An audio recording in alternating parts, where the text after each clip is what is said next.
بسم اللہ الرحمن الرحیم الحمدللہ رب العالمین نحمدہ ونصلی علی رسولہ الکریم اما بعد السلام علیکم ورحمۃ اللہ۔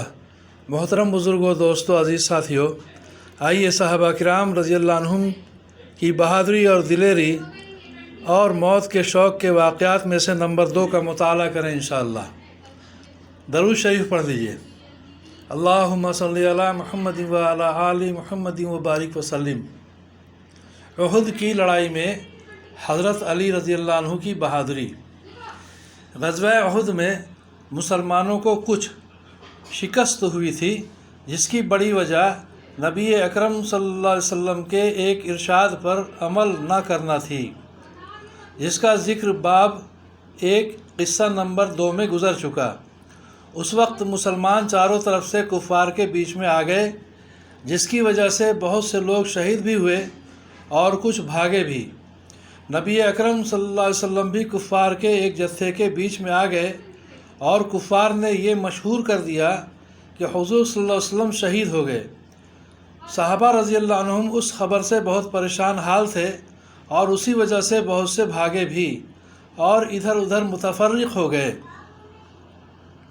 حضرت علی کرم اللہ وجہہ فرماتے ہیں کہ جب کفار نے مسلمانوں کو گھیر لیا اور حضور اقدس صلی اللہ علیہ وسلم میری نظر سے اوجھل ہو گئے، تو میں نے حضور صلی اللہ علیہ وسلم کو اول زندوں میں تلاش کیا، نہ پایا۔ پھر شہداء میں جا کر تلاش کیا، وہاں بھی نہ پایا۔ تو میں نے اپنے دل میں کہا کہ ایسا تو ہو نہیں سکتا کہ حضور صلی اللہ علیہ وسلم لڑائی سے بھاگ جائیں۔ بظاہر حق تعالی شانہ ہمارے اعمال کی وجہ سے ہم پر ناراض ہوئے، اس لیے اپنے پاک رسول صلی اللہ علیہ وسلم کو آسمان پر اٹھا لیا۔ اس لیے اب اس سے بہتر کوئی صورت نہیں کہ میں بھی تلوار لے کر کافروں کے جتھے میں گھس جاؤں، یہاں تک کہ مارا جاؤں۔ میں نے تلوار لے کر حملہ کیا، یہاں تک کہ کفار بیچ میں سے ہٹنے لگے اور میری نگاہ نبی اکرم صلی اللہ علیہ وسلم پر پڑ گئی تو بے حد مسرت ہوئی، اور میں نے سمجھا کہ اللہ جل شانہ نے ملائکہ کے ذریعے سے اپنے محبوب صلی اللہ علیہ وسلم کی حفاظت کی۔ میں حضور صلی اللہ علیہ وسلم کے پاس جا کر کھڑا ہوا کہ ایک جماعت کفار کی حضور صلی اللہ علیہ وسلم پر حملہ کے لیے آئی۔ حضور صلی اللہ علیہ وسلم نے فرمایا، علی ان کو روکو۔ میں نے تنہا اس جماعت کا مقابلہ کیا اور ان کے منہ پھیر دیے اور بعضوں کو قتل کر دیا۔ اس کے بعد پھر ایک اور جماعت حضور صلی اللہ علیہ وسلم پر حملہ کی نیت سے بڑھی۔ آپ صلی اللہ علیہ وسلم نے پھر حضرت علی رضی اللہ عنہ کی طرف اشارہ فرمایا۔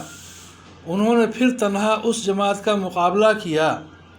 اس کے بعد حضرت جبرائیل علیہ السلام نے آ کر حضرت علی رضی اللہ عنہ کی اس جمع مردی اور مدد کی تعریف کی، تو حضور صلی اللہ علیہ وسلم نے فرمایا، انہ منی وانا منہ، یعنی بے شک علی مجھ سے ہیں اور میں علی سے ہوں، یعنی کمال اتحاد کی طرف اشارہ فرمایا۔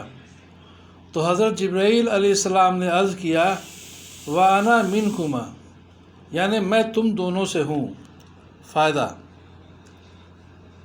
ایک تنہا آدمی کا جماعت سے بھڑ جانا اور نبی اکرم صلی اللہ علیہ وسلم کی مقدس ذات کو نہ پا کر مر جانے کی نیت سے کفار کے جمگھٹے میں گھس جانا، جہاں ایک طرف حضور صلی اللہ علیہ وسلم کے ساتھ سچی محبت اور عشق کا پتہ دیتا ہے، وہاں دوسری جانب کمال بہادری اور دلیری اور جرأت کا بھی نقشہ پیش کرتا ہے۔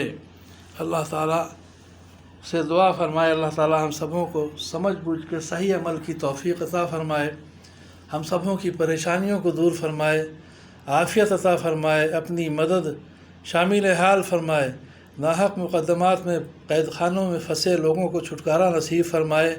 آمین یا رب العالمین۔